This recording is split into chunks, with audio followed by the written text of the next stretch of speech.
할렐루야. 네, 주님 안에서 우리 사랑하는 성도님들 하나님의 은혜와 평강이 흐르기를 주님 안에서 진심으로 축복합니다. 우리 옆에 분들과 이렇게 한번 인사하겠습니다. 주 안에서 사랑합니다. 우리 마스크를 써서 서로의 입이 잘 안 보이는데요. 눈으로 이렇게 웃으면서 다시 한번 이렇게 인사할까요? 주 안에서 축복합니다. 하나님 안에 주시는 소망과 은혜가 넘치기를 주님 안에서 진심으로 축복합니다. 아멘. 네, 저와 여러분이 함께 이 수요예배 시간을 통해서 계속 이제 아모스서를 나가면서 우리가 함께 말씀을 나누고 예배를 드리고 있는데요. 우리가 시간을 거듭해 가고 또 이제 아모스의 끝을 향해 나아가는 이런 시점에서 우리가 예배 시간마다 알기 원하는 것은 우리가 하나님을 알아가는 지식을 얻기 원합니다. 다시 말하면 하나님을 만나기 원합니다. 하나님을 알아가기 원합니다. 그것은 단순히 성경의 지식이나 우리 신앙의 연차가 늘어가는 것이 아니라 정말 그 하늘의 세계의 비밀, 우리에게 주신 그 특별한 은혜, 바로 구원의 은혜, 구원의 실체를 잡아가는 것, 곧 우리를 향한 하나님의 그 사랑, 그 일관된 사랑이 날마다 지금도 우리와 함께하고 계시고 우리에게 보이고 계시고 드러내고 계시다는 그 하나님을 드러내시는 그 하나님의 사랑을 만나는, 사랑을 경험하는 그런 복된 예배 시간 되기를 주님 안에서 소망합니다. 오늘 본문 말씀은 아모스서 6장 8절로 14절까지의 말씀입니다. 오늘 본문 말씀 아모스서 6장 8절로 14절까지의 말씀을 우리가 함께 교독하면서 받도록 하겠습니다.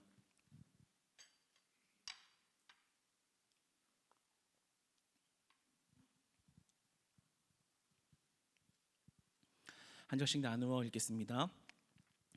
만군의 하나님 여호와의 말씀이니라. 주 여호와가 당신을 두고 맹세하셨노라. 내가 야곱의 영광을 싫어하며 그 궁궐들을 미워함으로 이 성읍과 거기에 가득한 것을 원수에게 넘기리라 하셨느니라.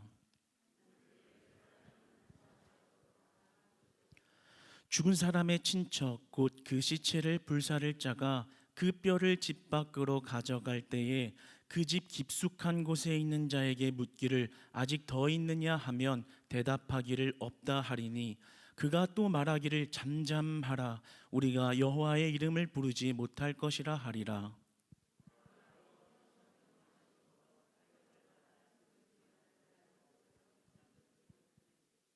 말들이 어찌 바위 위에서 달리겠으며 소가 어찌 거기서 밭 갈겠느냐. 그런데 너희는 정의를 쓸개로 바꾸며 공의의 열매를 쓴 쑥으로 바꾸며.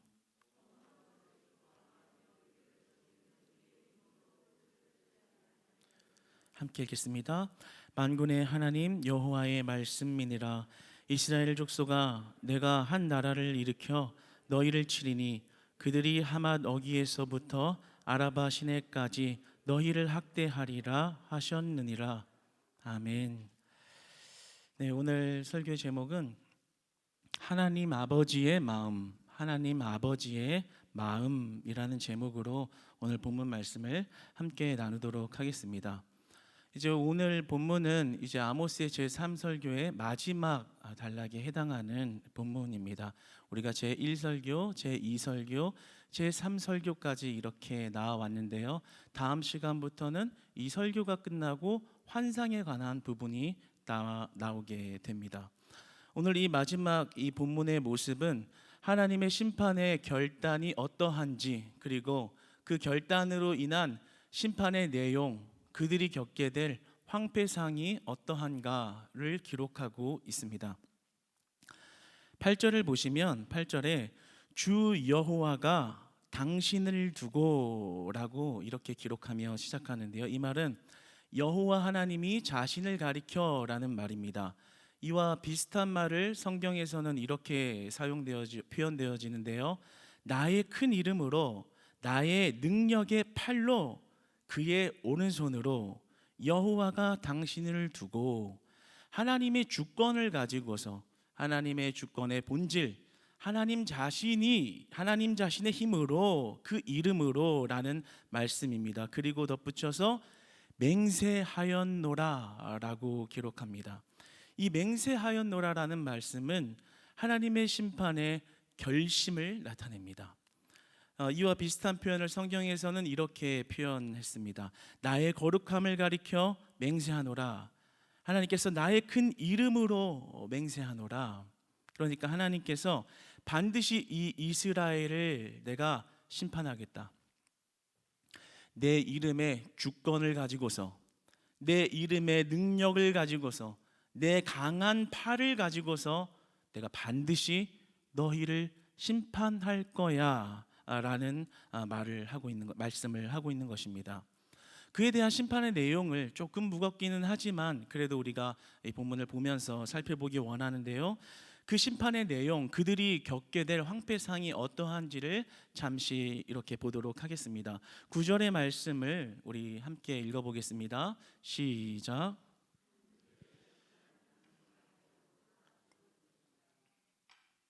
우리가 그대로 문자 그대로 알 수 있듯이 낳는 사람 없이 다 죽일 것이다 라고 기록을 하는데요, 이 말씀은 실제로는 다 모든 사람을 다 죽인다는 것은 아닙니다. 실제로 이 심판이 실행되었을 때는요, 전쟁을 통해서 패망을 겪게 되는데 포로들이 많이 남게 돼요. 그런데 그러면 사람들이 다 죽은 것이 아니잖아요. 이 죽었다는 의미는 가정이 다 깨졌다, 온전한 가정이 한 가정도 없다. 그러니까 목숨은 붙어 있지만 내 형제가 없고 내 아비가 없고 내 어미가 없는 그러한 상황, 죽은 거나 마찬가지인 상황, 그러한 것을 말씀하고 있는 것입니다. 이 9절에 이어지는 말씀으로 10절인데요, 10절 말씀을 한번 읽어보겠습니다. 시작.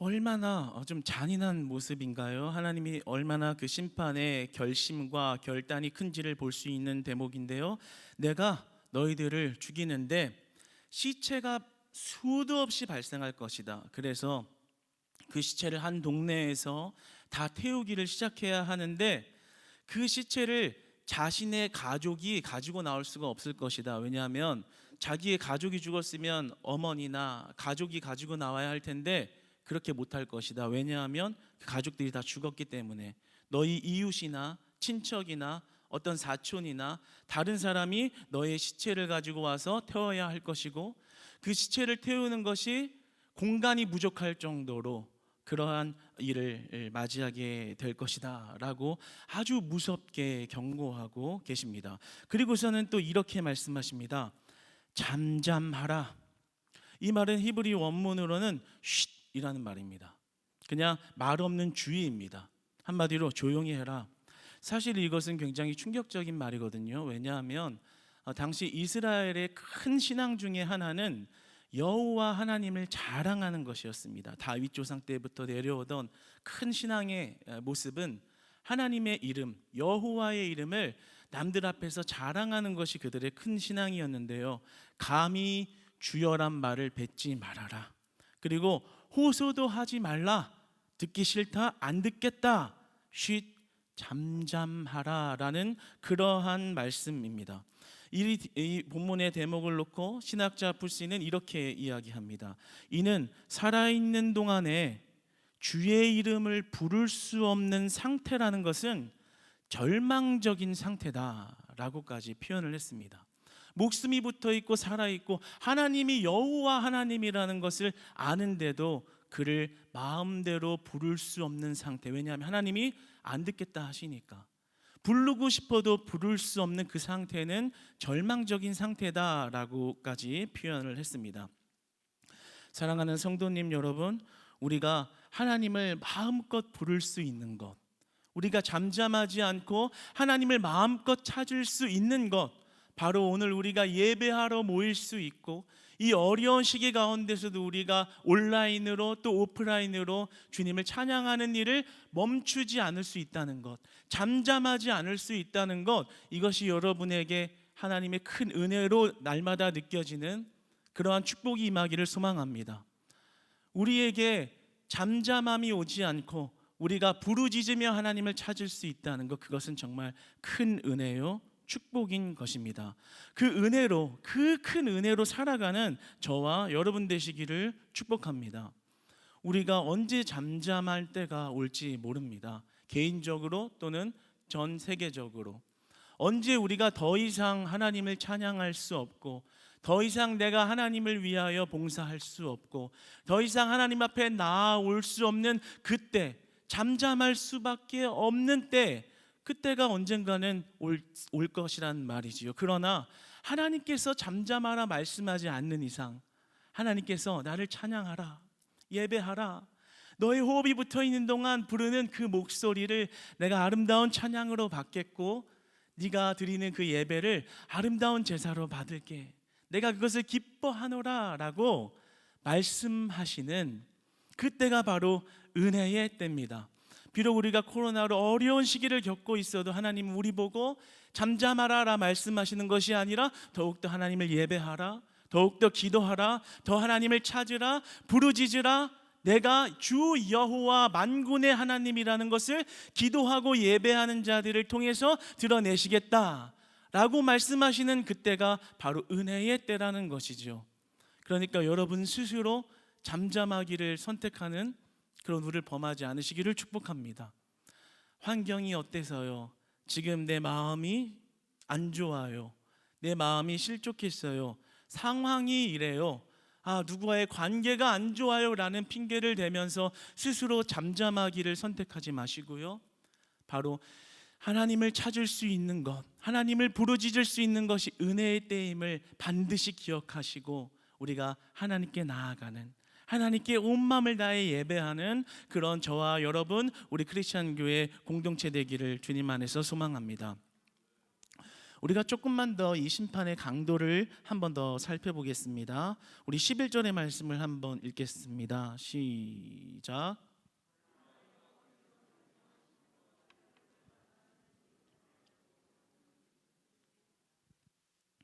이 11절의 말씀을 이 원문으로 직역을 해서 읽으면 이렇게 되는데요, 여호와께서 명하시다. 또 그가 큰 집을 치심에 조각이 되고 또 작은 집은 부스러지리라 라는 말이 됩니다. 그러니까 큰 집이고 작은 집이고 모든 집터를 다 산산조각을 내겠다라고 말씀을 하십니다.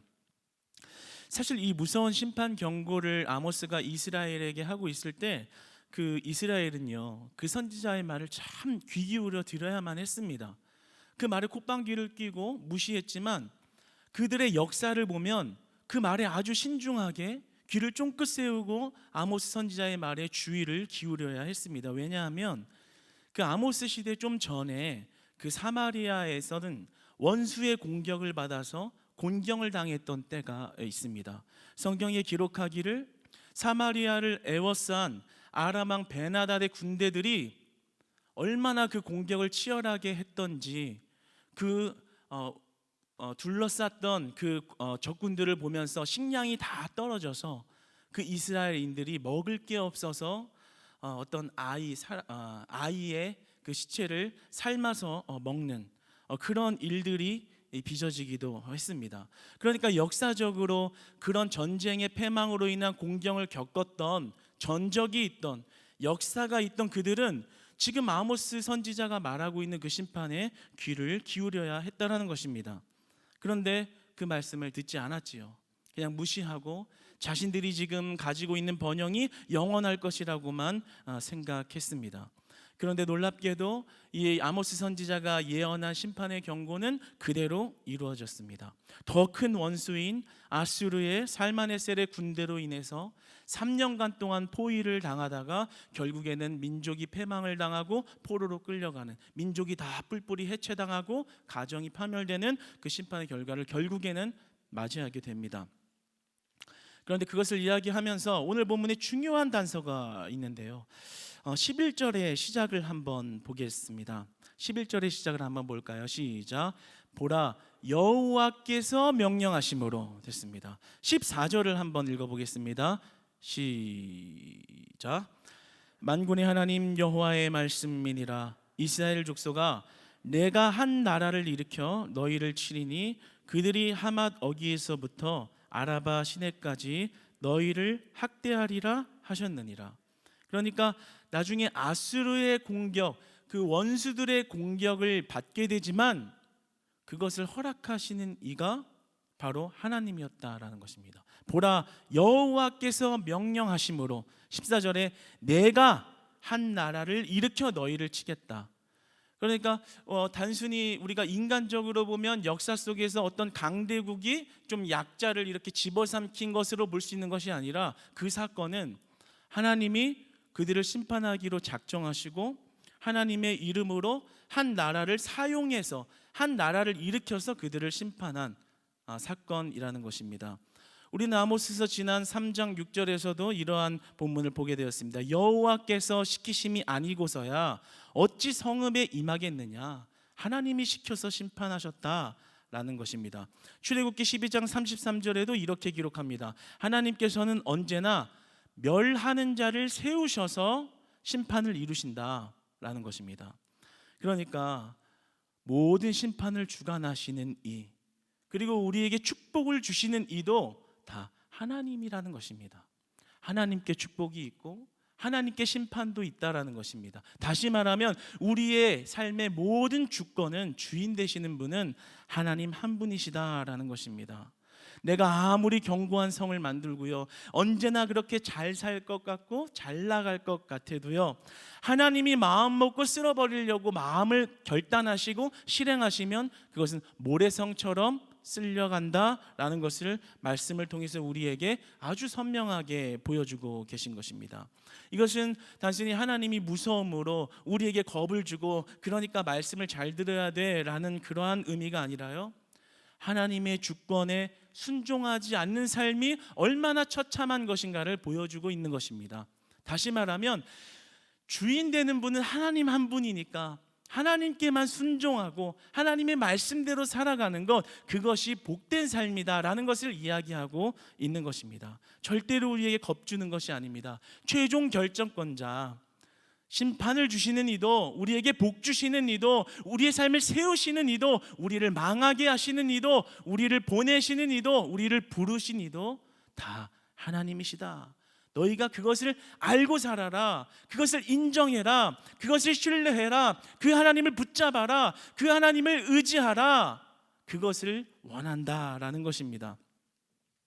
그런데 우리는 너무나도 나약하고 또 너무나도 죄가 많은 사람들이어서요, 자꾸만 잘 살게 되다 보면 그 하나님의 은혜를 잊어버리고 살아가게 되죠. 네. 조금만 마음이 편해지고 넉넉하게 살게 되다 보면 하나님의 주권을 다 잊어버립니다. 그리고 언제 하나님이 축복을 주셨는지 다 까먹고 그 부요함이, 그 편안함이, 그 평안함이 지속될 것이라고 생각하고 내 마음대로 살아갑니다. 하나님의 주권 다 까먹고 내 경험으로 이렇게 잘 됐어, 내 지식으로 이렇게 잘 됐어, 운이 좋아서 잘 됐어, 때가 잘 맞아서 이렇게 잘 된 것이지, 그러니까 나는 이 부를 좀 누리면서 살아야겠다, 하나님의 은혜를 다 까먹으면서 그렇게 살아가는 연약한 모습들이 있습니다. 그러나 오늘 말씀이 뭐라 말씀하십니까? 그렇게 살아가는 것, 너희들의 눈에는 잠깐 풍요로워 보이고 좋아 보이지만, 영원할 것 같지만 하나님이 마음 먹으면 그건 한순간에 무너지는 모래성이다. 모래성은 뭡니까? 아무리 열심히 쌓아놔도 파도 한 번이면 다 쓰러지는 게 모래성 아닙니까? 너희들의 삶이 내가 마음 먹으면 어떻게든 행할 수 있다는 것을 잘 깨달아야 한다. 그러므로 하나님의 주권을 인정하며 살아라. 다시 말하면 하나님을 의지해, 다시 말하면 하나님께 순종해라 라는 것입니다. 여러분, 하나님께 순종하는 우리 되기를 축복합니다. 하나님을 주인이라고 인정하고 하나님 우리의 주인 되시는 분이 한 분이기 때문에 그분의 말씀에 순종하며 살아가는 것이 우리에게 은혜요 복이라고 찬양하고 고백할 수 있는 그런 신앙이 우리 안에 있기를 진심으로 소망합니다. 순종한다는 것은 무엇입니까? 바로 내 생각을 지워버린다는 겁니다. 주인인 하나님이 말씀하셨다면 내 생각 접겠습니다. 그게 바로 하나님의 주권을 인정하는 것입니다. 여러분, 우리가 살다 보면 정말 쉽지가 않지요. 이것을 얻어야지만 내 욕심이 채워질 것 같고, 이것을 놓치면 내가 분해서 안 될 것 같고, 그러한 순간들이 얼마나 많은지요. 그러나 하나님은 그것에 우리의 삶의 목적이나 풍요로움과 기쁨이 있다고 말씀하지 않습니다. 그것은 가짜다. 진짜는 하나님을 바라보고 하나님이 말씀하시는 것에 순종하는, 그 주권을 인정하는 것에 참된 기쁨이 있다라고 우리에게 말씀해 주십니다. 여러분, 우리가 내 생각 내려놓고 내 욕심 내려놓고 하나님이 내 주인이십니다. 내 생각, 내 욕심, 내 계획으로는 못하겠지만 내 주인 되시는 나의 아버지가 그리 말씀하시니 그리 할게요 라는 순종으로 한 스텝 한 스텝 밟으며 나아갈 때요, 하나님이 여러분을 위로하시고요, 하나님이 여러분의 손을 붙잡아 주시고요, 하나님의 강한 팔로 여러분들을 격려하십니다. 하나님이 동행하시고요, 절대로 그것을 하나님을 선택하면 죽을 것 같은 그런 선택을 해도 하나님은 절대 죽지 않게 하시고요, 그 안에 참된 기쁨과 참된 평강이 있음을 드러내시고 알려주십니다. 여러분, 우리의 생각을 내려놓고요, 하나님이 주인 되는 그러한 선택을 결정하는 그런 순종의 자녀들 다 되시기를 주님 안에서 진심으로 축복합니다. 말씀대로 행하는 우리 되기를 진심으로 소망합니다. 그래서 이렇게 하나님의 주권을 인정하지 않았기 때문에 그들이 이런 심판을 당하게 되었다라는 것입니다. 8절의 말씀을 한번 보겠습니다. 8절 말씀 한번 같이 읽어볼게요. 시작.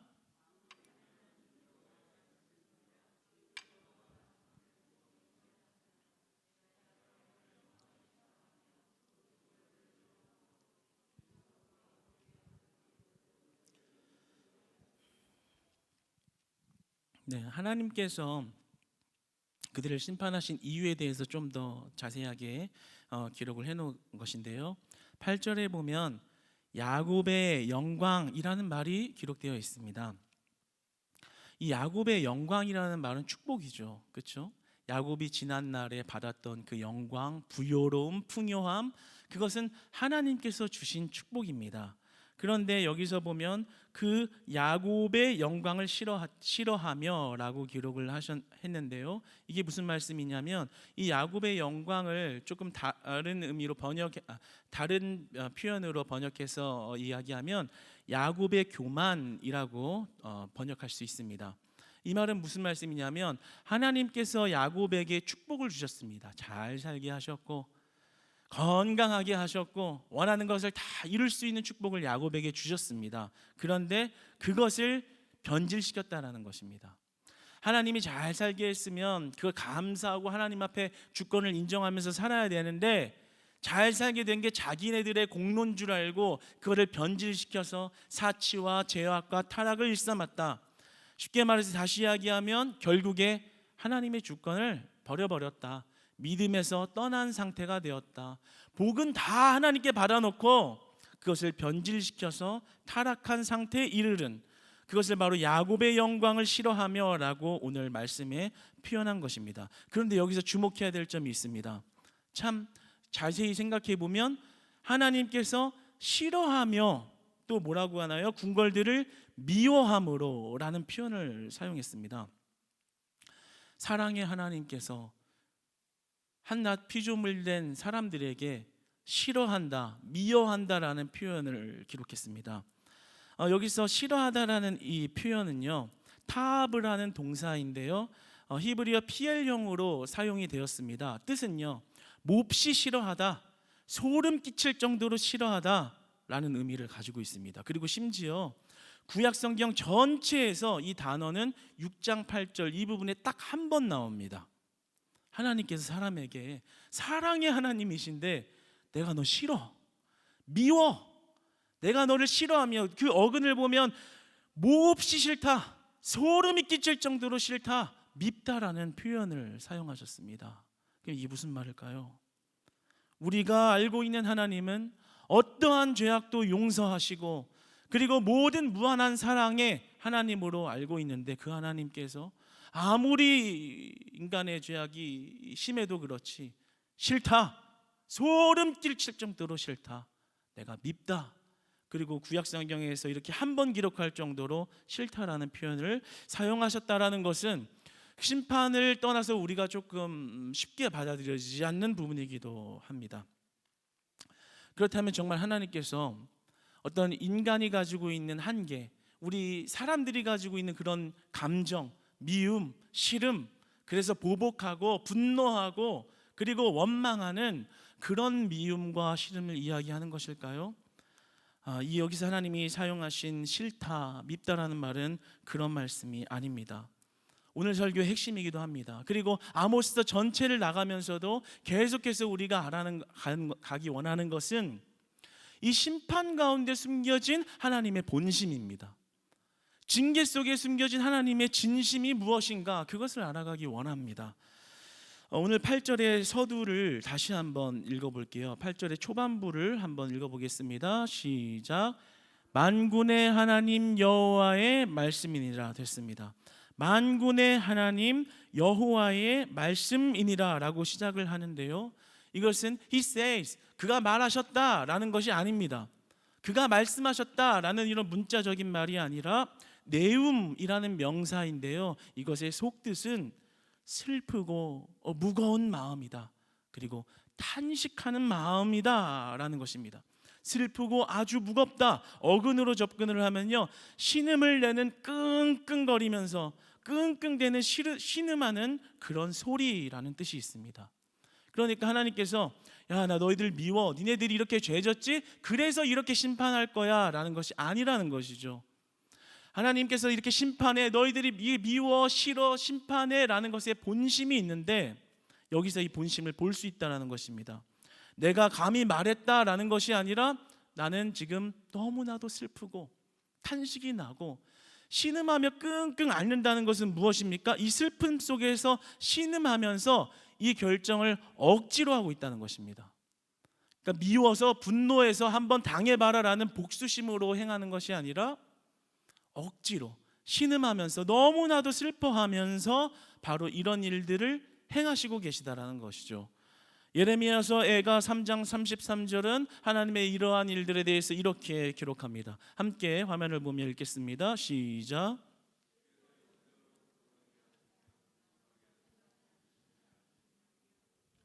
아멘. 다시 한번 읽어볼까요? 큰 소리로 시작. 주께서 인생으로 고생하게 하시며 근심하게 하심은 본심이 아니시로다. 하나님께서 우리에게 고통을 주시고 근심하게 하는 그 상황에 하나님의 본심은 따로 있다라는 말입니다. 하나님의 본심은 미움이 아니라 분노가 아니라 사랑이라는 것입니다.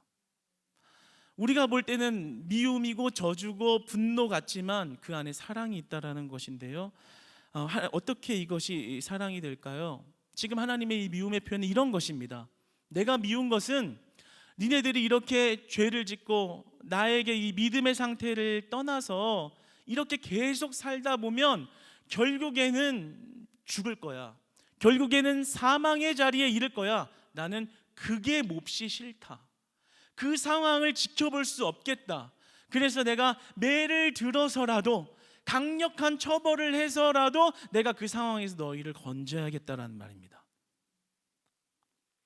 저는 여기서 너무나 감격이 되고 감동이 되고 은혜의 눈물이 흘렀는데요, 잘 보세요 여러분. 심판을 하시겠다, 미워한다라는 표현이 더 깊숙이 들어가면 나는 너네가 죽음에 이르는 길로 걸어가는 것, 그것이 싫어라고 말하는 것입니다. 나는 너희들이 죽어가는 꼴을 못 보겠어. 그래서 내가 회초리를 대서라도 너희들을 끌어낼 거야. 너희들을 건질 거야. 다시 재정화하는 작업을 해서 세대를 거쳐서라도 너희들의 사망의 자리에 이른 일을 내가 보지 않겠고 너희들을 건지겠다. 나는 너희들이 죽어가는 거 그것이 싫다. 그것이 소름 끼치게 싫다라고 우리에게 말씀해주고 있는 것입니다. 그러니까 우리에게 우리의 삶을 살면서 마주하는 근심 또는 걱정, 어려운 일을 당할 때 하나님이 나를 심판하고 저주하시는구나, 미워하신다라는 것이 아니라 하나님은 하나님의 구원의 계획과 완전한 사랑을 이루기 위하여 우리의 시간 속에 들어와 우리의 인생의 사건 속에 들어와 그 사랑을 실천해 가고 계신다라는 것입니다. 여러분, 이 내음이라는 탄식이 예수 그리스도의 탄식으로 느껴집니다. 예수 그리스도께서 십자가를 지시며 자신에게 침을 뱉고 조롱하고 그리고 창으로 예수님을 찔러대는 자들을 향해서 분노하고 그리고 자신의 능력을 발휘해서 그들을 심판하지 않습니다. 다 당합니다. 다 당하면서 주님, 하나님, 저들을 몰라서 그러니까 용서해 주세요. 이것은 미움에 대한 어떤 분노심, 보복, 복수심이 아니라, 심판이 아니라 용서고 사랑이고 화평입니다. 그러니까 바로 이 예수님, 하나님의 사랑은 우리를 향한 미움과 저주가 아니라 그 안에 우리를 건지시기 위한, 우리를 구원하시기 위한, 우리를 다시 살리기 위한 사랑의 완성된 목표를 향해서 그러한 일을 행하시고 계시다라는 것입니다. 이 마음은 꼭 이런 마음일 것 같아요. 어떤 예를 들어서 믿음이 좋은 부부가 있습니다. 그 부부가 귀한 자녀를 어렸을 때부터 양육할 때 그리스도의 리더가 되기를 원하는 마음으로 잘 양육했습니다. 기도로, 예배로, 신앙으로 그렇게 잘 양육해서 잘 컸는데 너무 잘 키워서 세상에서 잘 나가다 보니까 이 자녀가 신앙에서 떠나가 버린 거예요. 그래서 자신의 능력이 타고난 천부적인 능력과 운이라고 생각하면서 하나님 없이 막 살아가는 겁니다. 세상에서 인정을 받고 믿음에서 떠나서요. 그러면 그 믿음이 좋은 부부는, 그 부모는 그 자녀를 바라볼 때 어떤 마음일까요? 막 미워 죽겠어서 죽여야겠다, 이 분노에 휩싸여서 내가 저 녀석을 그냥 없애야겠다, 이런 마음일까요? 아니겠지요. 당연히 애타는 마음일 거예요. 정말 그 자녀가 제대로 다시 돌아와서 하나님을 알고 하나님을 주인으로 인정하는 그런 온전한 신앙으로 돌아오기를 정말 애타게 바랄 것입니다. 설령 회초리를 대고 혼을 낸다 할지라도 그 마음 안에는 사랑의 목표와 사랑의 완성된 목표를 가지고서 그 자녀를 애타게 찾을 것입니다. 여러분, 이 하나님의 사랑을 발견하고 만나는 은혜가 이 예배 현장에 있기를 주님 안에서 축복합니다. 하나님은 나를 사랑하시기를 끝까지 사랑하시고, 하나님은 나를 사랑하실 죄악 가운데 있는 나를 긍휼히 여기시고 불쌍히 여기시고, 내가 그런 우리를 건지시기 위하여 지금도 나를 향해서 일하고 계시다라는 것입니다. 나를 건져내기 위해서, 심판하고 미워서 저주하는 것이 아니라 나를 사랑해서 말입니다. 때로 우리가 힘들다 보면, 내 인생에 일이 잘 안 풀리다 보면 하나님을 원망하기도 하지요. 하나님 살아계십니까? 하나님 내가 그렇게 밉습니까? 아니 이렇게 열심히 봉사하고 열심히 예배드리며 살아왔는데 고작 그 응답이 이겁니까? 하나님 나 그렇게 싫어하세요? 하나님 나 미워하시는 거예요? 라는 한숨이, 원망이 나올 때도 있습니다. 그러나 오늘 본문 말씀을 보며 우리가 하나님 앞에 기억해야 할 것은, 우리 아까 예레미야 애가 3장 33절을 다시 한번 읽어봅시다. 읽어보겠습니다. 시작. 주께서 인생으로 고생하게 하시며 근심하게 하심은 본심이 아니시로다. 하나님 아버지의 본심은 우리에게 근심을 주거나 그리고 걱정을 주기 위함이 아니라 우리를 사랑해서 건지기 위한, 완성된 구원에 이르기 위하여 우리의 시간에 개입하셔서 우리를 정화시키시고 다시 하나님의 구원의 계획에 우리를 자꾸만 인도해 가신다라는 거죠. 그 사랑으로 초대하신다라는 거죠. 그러기 위해서 회초리를 대기시도 하시고 근심하게도 하시지만 그것은 하나님의 본심이 아니라, 하나님의 본심은 바로 끝까지 사랑하는, 어떠한 상황도 뒤바꿀 수 없는 신실한 사랑으로 우리를 끝까지 바라보시고 끝까지 책임지시고 계시다라는 것입니다. 여러분, 그 하나님의 사랑을 발견하는 은혜 있기를 진심으로 축복합니다. 때로는 하나님의 뜻대로 사는 거 너무 재미없어요. 하나님의 말씀대로 살아가는 거 재미없어요. 무겁기만 해요. 세속의 가치관을 따라가는 게 재미있어요. 그것을 하지 말라는 것이 거북스럽기만 해요. 하나님, 나는 왜 이것을 반복하면서 벗어나지 못할까요? 방법은 있는 걸까요? 그럴 때가 우리 신앙생활에 너무나도 많습니다. 그런데 그것의 방법은 어떤 신학적인 정의나 어떤 지식이나 경험이나 어떤 위로로 되는 것이 아닙니다. 바로 이 하나님의 사랑을 깨달을 때만 가능한 것입니다. 아, 하나님이 나를 끝까지 사랑하시는구나. 내가 이렇게 어려운 상황에 처했지만 하나님은 나를 돌보시고 계시고, 이 상황을 통해서도 이 터널을 지나가게 하셔서 결국에는 하나님이 우리에게 부여하신 그 구원의 축복, 너를 내가 영원한 생명에 사는 축복의 자녀로 택하였노라 라는 그 말씀을 이루어 가시는구나. 그 사랑을 포기하지 않으시는구나. 그 사랑이 나에게 있구나. 그 하나님의 사랑을 발견할 때 우리는 이제 더 이상 하나님을 의무감으로 대하거나 의무적인 순종이나 억지적인 순종이 아니라 그 사랑 안에 기쁨으로, 감사함으로 하나님을 예배할 수 있는 것입니다. 그러므로 여러분, 이제 그 하나님 앞에 올인하십시오. 찬양하기를 주저하지 마시고, 예배드릴까 말까 주저하지 마시고, 헌금할까 말까 주저하지 마시고 하나님 앞에 전심을 다해 나가십시오. 하나님의 사랑은 언제나 변함이 없고 조금도 틀림이 없고 언제나 신실하시기 때문입니다. 그 하나님의 사랑을 만나는 우리 되기를 원합니다. 제가 사역을 계속 하면서 참 영혼을 대하는 자세에 있어서 하나님이 지금까지 깨닫게 하신 부분의 하나는, 사람을 대할 때, 영혼을 대할 때 원리와 원칙으로 대하지 말라, 이거 하나를 지금까지는 깨닫게 하신 것 같아요. 이제 어떤 누군가를 대할 때 원리와 원칙, 전통, 방법을 따지고 들어서 그 사람의 잘못을 꼬집고 분명하게 이야기하면 잠시 뭐 이렇게 속은 시원할지 모르지만 보통 두 가지 경우로 이렇게 나뉘더라고요. 그 사람이 실족해 버리거나, 실망해서 마음이 상하거나, 또는 막 화가 나서 주체를 못해서 박차고 나가거나 막 대들거나, 뭐 이런 상황이 빚어지더라고요. 그런 여러 가지 상황에서 저를 훈련시키면서 그래도 한 가지 마음 안에 박아주신 것은, 깊게 새겨주신 것은 사랑으로 하라라는 것입니다. 원리와 원칙으로 하는 게 아니라, 방법으로 하는 게 아니라 사랑으로 하라. 그래서 참 그런 것을 적용해 보았을 때 놀라운 변화가 일어나는 것들을 참 경험합니다.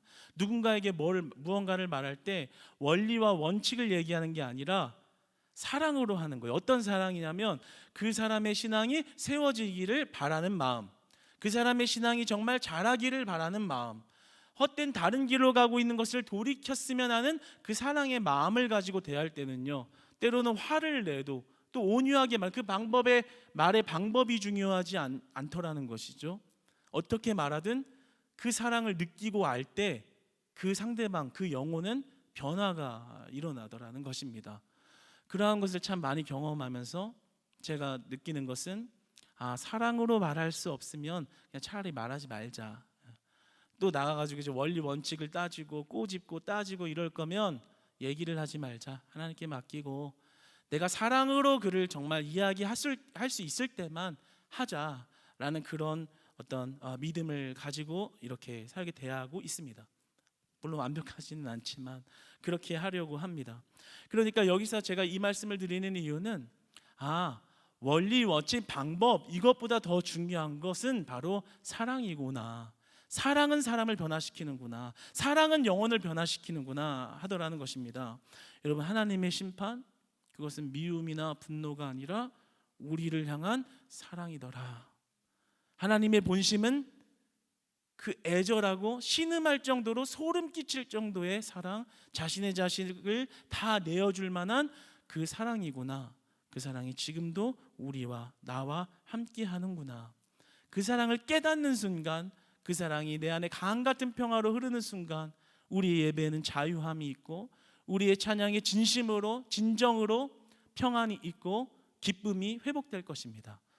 여러분, 우리가 이 하나님의 사랑 안에서 예배하고요, 이 사랑을 가지고 나가서 가정에서 화목을 이루고요, 이 사랑을 가지고 나가서 여러분의 일터에서 하나님과 동행하는, 하나님의 사랑으로 어떠한 환경도 이겨내는 그런 하나님 아버지의 마음을 가지고서, 그 마음을 깨닫고서 한 주간 동안도 승리하시는 여러분 되시기를 주님 안에서 축복합니다.